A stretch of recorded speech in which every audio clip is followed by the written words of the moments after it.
Robert Maudsley is hardly a serial killer, although he has 4 victims on his account.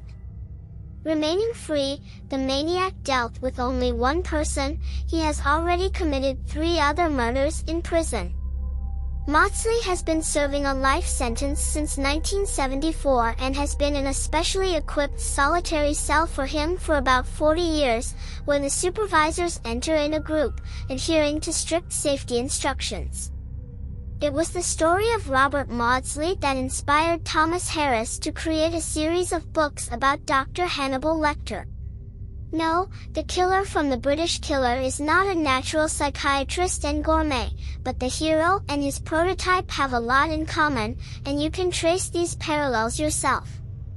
Robert John Maudsley was born on June 26, 1953, in Toxteth, not far from Liverpool, and was the 4th child of Jean Motley, who gave birth to 8 more after him.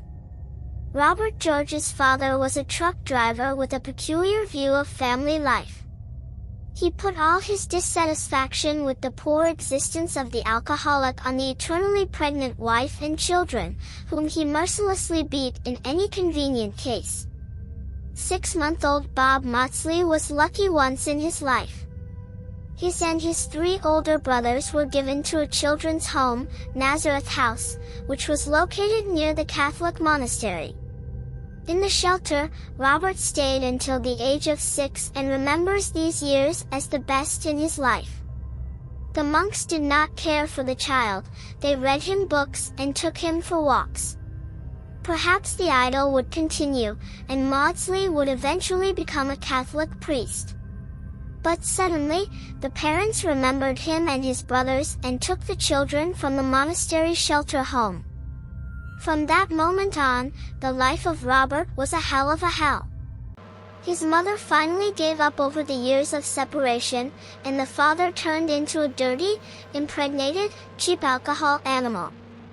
The abuse of George Maudsley against children was cruel and over the top.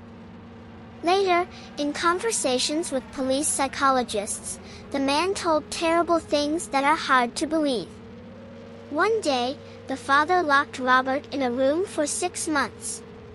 At the same time, the boy's diet was only bread and water, just like the nightmare of Maudsley recalls the case when the drunk father raped him for a broken glass.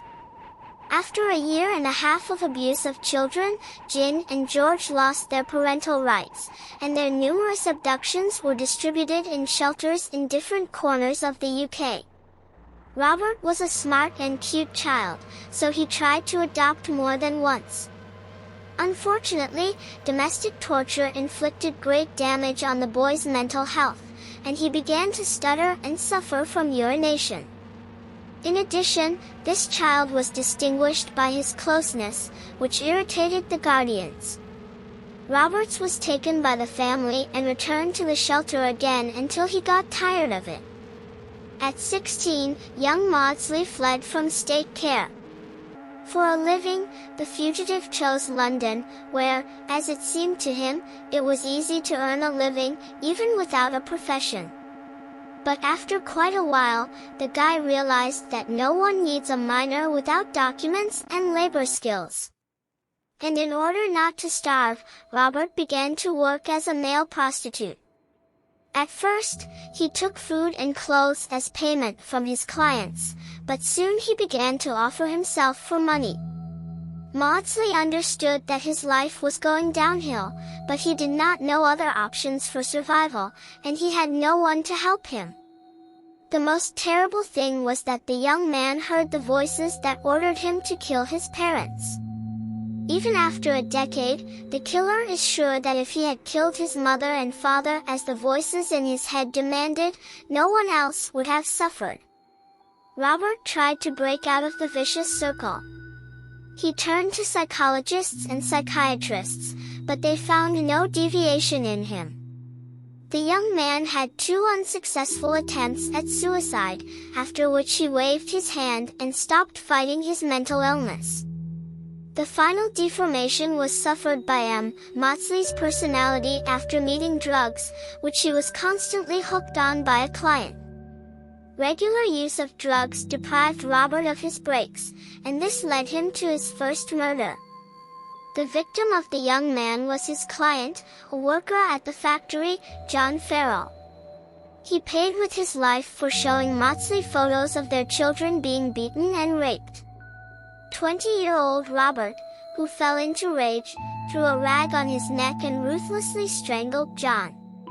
Just 2 days later, the murder was revealed, and the young killer was arrested. According to British law, a life sentence is imposed on a deliberate murder, but having learned about the voice in the head of the guy, he was sent for examination to a psychiatric clinic. Doctors carefully studied the young criminal and, surprisingly, found out that the extreme degree of antisociality is combined with a very high level of intellect. A very young guy who had only a few classes of boarding school behind his back was very well read. He knew how to keep up with conversations on different topics and easily solved the most difficult logical problems. Robert Maudsley's examination showed that the young man was incorrigible and needed to be admitted to a closed-type psychiatric clinic. Robert was transferred from prison to a closed-type psychiatric clinic. Robert was transferred from prison to a specialized clinic in Broadmoor, and the judge forgot about him for a while.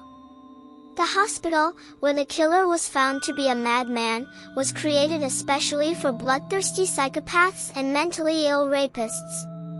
Broadmoor had the most reliable security in England, and the strictest mode of detention was in the hospital. In the hospital, Maudsley was nicknamed Blue, since the details of the murder, including the fact that the victim's body had a blue face, had long been cut short by journalists. But only 2 years passed, and Roberts was affectionately called Spoon. The story behind getting this nickname is monstrous. In Broadmoor, Maudsley befriended another criminal, David Cheeseman. The two of these guys captured one of the patients undergoing forced treatment for pedophilia and barricaded him in one of the wards.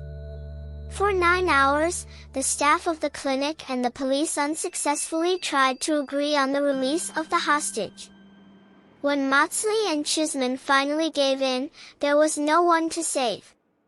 The hostage was not only killed but also competently dismembered with homemade knives.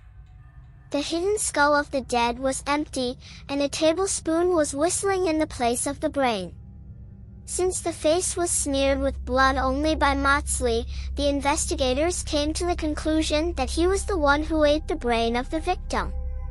After this terrible episode, Maudsley was sent to the hospital of the strict regime prison at Eckfield. This correctional facility was the most severe on the British Isles, but the conditions of detention did not stop Maudsley, and he managed to arrange a bloody vaccination in the most guarded prison. First, the killer stabbed the prisoner, Sully Darwood, who served a sentence for a series of rapes. Robert made 12 knife wounds with a homemade sharpener made of furniture parts, hiding the body under his bed. Maudsley began to look for a second victim. She was looking for a certain Billy Roberts, whom the maniac first hit with his homemade knife and then began to beat the head with a grating. Turning the victim's skull into porridge, Maudsley went to the officer on duty, before whom the bloody prison robber stood up to his head. Robert calmly informed the guard officer who had beaten him that for the evening check, out of respect, 2 of the prisoners he killed would not appear. Many believe that the maniac committed a double murder in order to be repeatedly recognized as irreplaceable and sent to treatment again. But the massacre in this prison did not facilitate the conditions of detention. After the trial, which added Robert another couple of life sentences, he was locked up in a solitary cell for a long time, but this seemed not enough, and for the monster, they created a separate cell with a high level of security, which was located in a separate wing of the prison. The facility was built for the cannibal, and life in it was full of innovations. In the box of concrete and glass, there are no windows that go out into the street. A high level of noise insulation is also provided.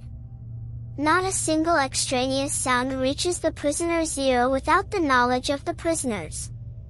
All the furniture in the cell is made of pressed cardboard, and to bring food inside, the Maudsleys fasten the handcuffs to the bars. On rare walks, the Maudsleys take the wounded to the arms and legs, and the walks themselves take place in another room, measuring 2.5 by 1 with a small meter. At the same time, the killers are watched by 6 armed security guards and several video cameras. To this day, Maudsley is ready to set a record for his stay in a solitary cell. Only Albert Woodfucks, who is an absolute world record holder with 45 years, has spent more time alone than he has. The maniac has little entertainment. He chats with 2 of his nephews, reads books, and plays games on the PlayStation console. The killer does not communicate with the press, and all the information about his life comes mainly from his nephew, Robert. He lives in his little world. He has a TV, music, and a PlayStation.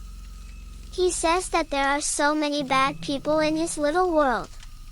He has a TV, music, and his own PlayStation. He says that in the real world, there are so many bad people that he would rather be alone. So says a man about his uncle, who, according to him, does not regret anything but just lies and tries to appreciate the little that he has. Does the prisoner know that he has become a prototype of the famous maniac in the cinema?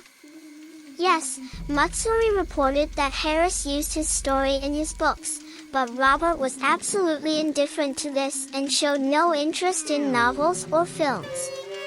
Thanks for watching. I recommend watching other interesting and no less shocking stories. Subscribe to my channel. Other interesting and no less shocking stories, subscribe to my channel.